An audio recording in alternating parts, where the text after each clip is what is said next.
Community Kinders Plus is a not-for-profit cluster manager responsible for the delivery of service at 19 kindergartens across Frankston and the Mornington Peninsula. Our role is to manage, support and facilitate the staff at our kindergartens to provide quality early learning programs which meet the needs of their community. Community Kinders Plus employs and manages 110 staff members and oversees the program and education of 1,765 children. Our vision encompasses innovation and excellence in early years learning.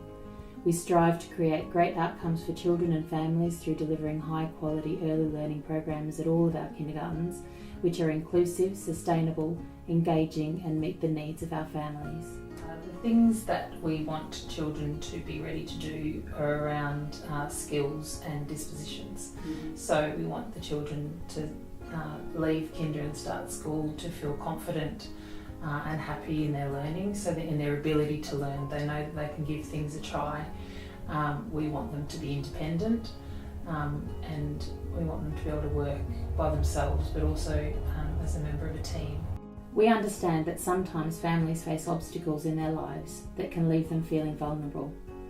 Community Kinders Plus has identified the need to provide these children and their families with the opportunity to receive equitable education and development regardless of their economic or social status. When you think of family-centred practice, what we're trying to say here is that if you want to ensure that the child has a successful long life learning prospect, then you have to support the child within their family context and their family life. Early intervention has been shown to have a substantial impact on cognition, social and emotional development and progress at school.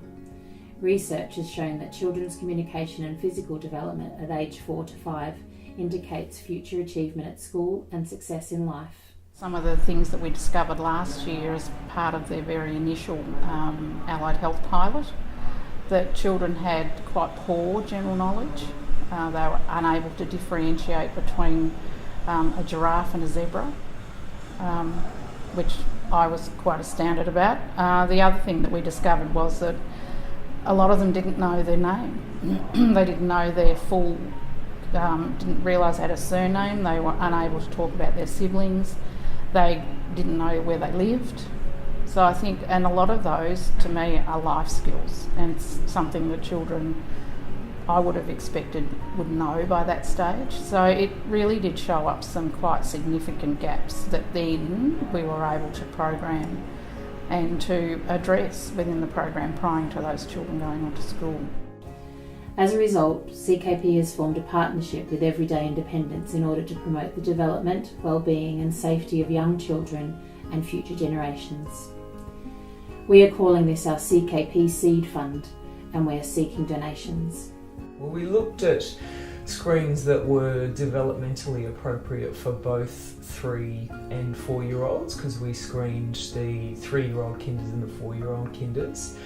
We take the activities that we use within the screen from 2 different assessments, both standardised assessments and norm referenced assessments.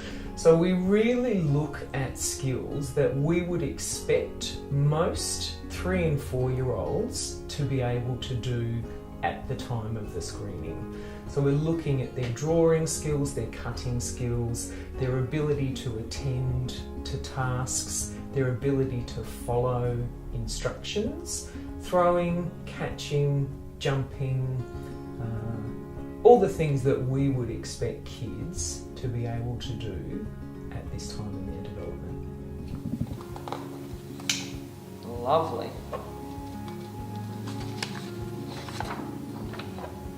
What colour is that one?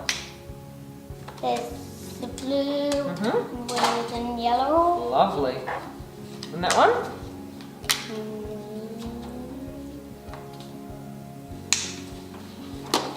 And white.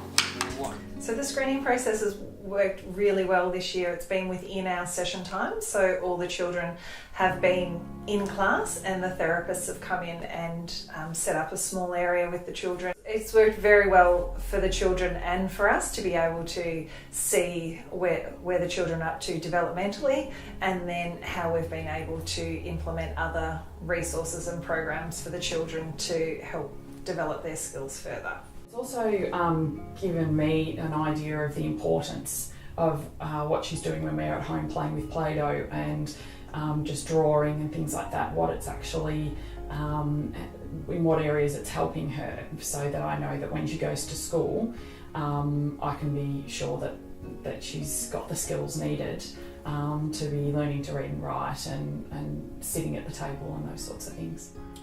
I think one of the important parts of early childhood pedagogy is for us to think beyond just our classrooms.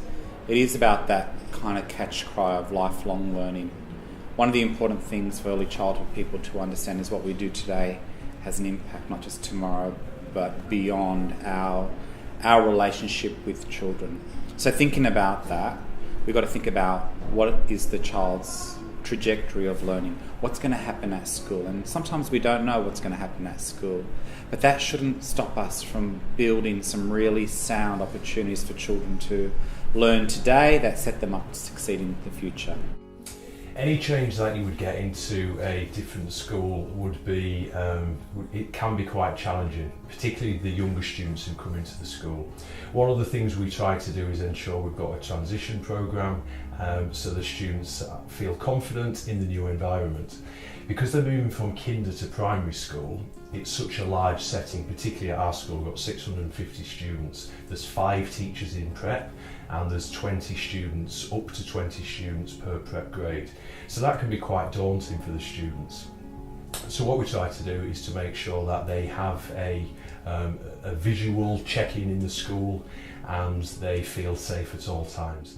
It's so beneficial that the students come in with a certain base level of skill, and the teachers are able to then really challenge the students, move them forward, get the greater gains, because ultimately the foundations they get here, in a sense, are the springboards for them to develop into the future.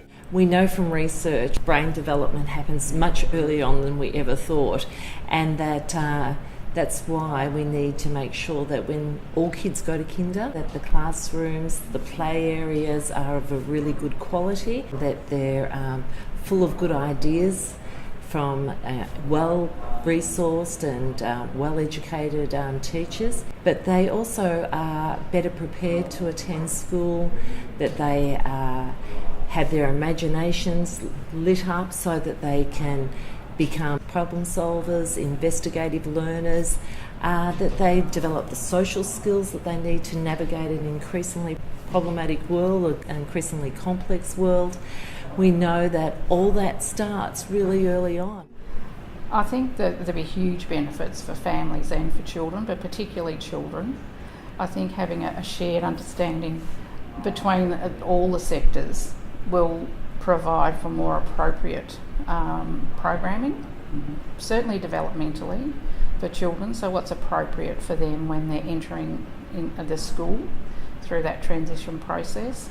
So it's about having lots of dialogue between the sectors, and we've been able to be part of a project where we've had a lot of shared thinking, shared teaching across the early childhood and the prep sector, which has really improved the understanding of what is needed for a child transitioning into school. Help us to help the children at our kindergartens to achieve their full potential. We can make a significant difference to their future happiness and successes in life.